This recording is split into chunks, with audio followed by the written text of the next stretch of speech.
you run the experiment, you evaluate the hypothesis. So what did we learn from failure to grow?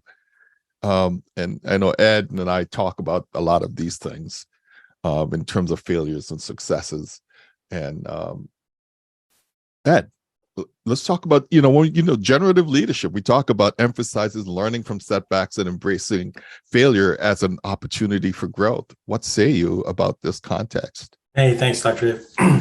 As I was thinking through this, I went back to probably my first full-time opportunity as a Scrum Master Agile coach for a company from a friend of mine, actually, who was a CTO, CIO guy, brilliant dude. And he had introduced me to these concepts. I had spent 20 years in automotive engineering up in the Detroit area, and I was a partner in a company.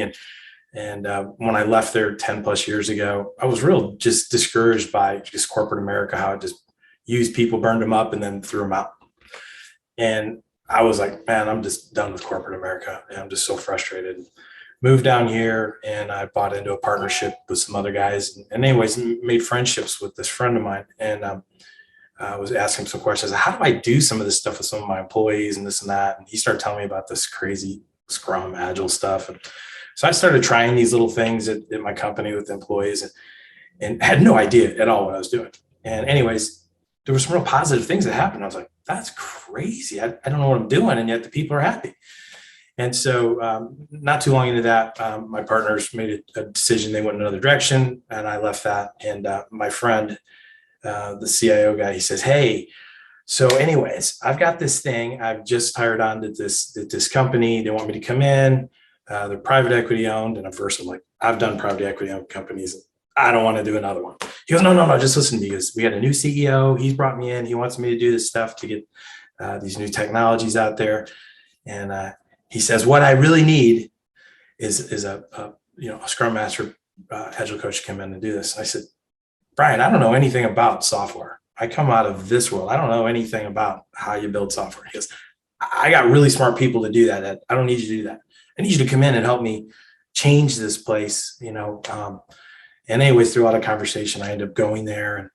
And it was my first time I'd really witnessed a chance to see a generative leader and how it wasn't just talk. He really, to his depths, he believed this stuff, and he had data and facts to prove that it worked. And so he's like, we need to change the mindsets of these people. They're really beaten down. They've watched, different leadership teams just come in, basically survive until the board, tossed them out and brought in new ones. And so it was kind of like almost some public companies where they have to perform every quarter. It's just like, we're just changing people out. And he's like, we've got a short amount of time to change things. And so I jumped in and I went to him, I said, so can I run some experiments? And he's like, I want to do this thing. He goes, do it. I'm like, I know, but it could cause you problems. He goes, do it. I'd never had somebody have that kind of trust and faith in me, that I was potentially going to be doing things with their teams that could get him fired, and he just, the place he came from heart and trust and belief, he just empowered me. And it was the funnest experience because I got to go in and just work with all these brilliant, super smart people. But they just didn't know how to work together. And so, he through our leadership team, he started giving us all kinds of books on becoming better leaders, Lencioni stuff. And just really, he was, encouraging us, continually change your resume and put it out there and then go take interviews at other companies. And we're like, what? He goes, because not only does it help you to become better at your thing, but he goes, if I'm not doing a good job as a leader, then I don't deserve to keep you. And I'm like, that's crazy talk. I'd never heard a leader talk like this, but it kind of set this example for how I led and how I worked with the teams and going into this whole idea of how do you touch failure?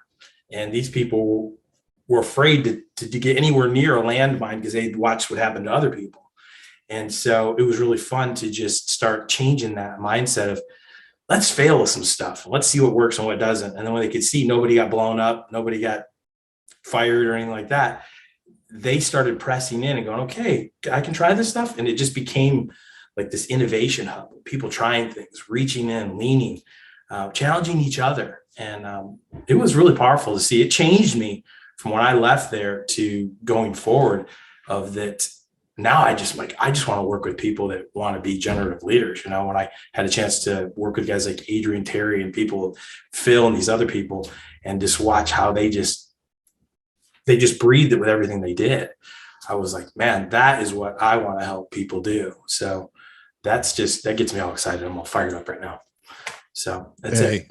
That's beautiful, man. That's beautiful the way you bring that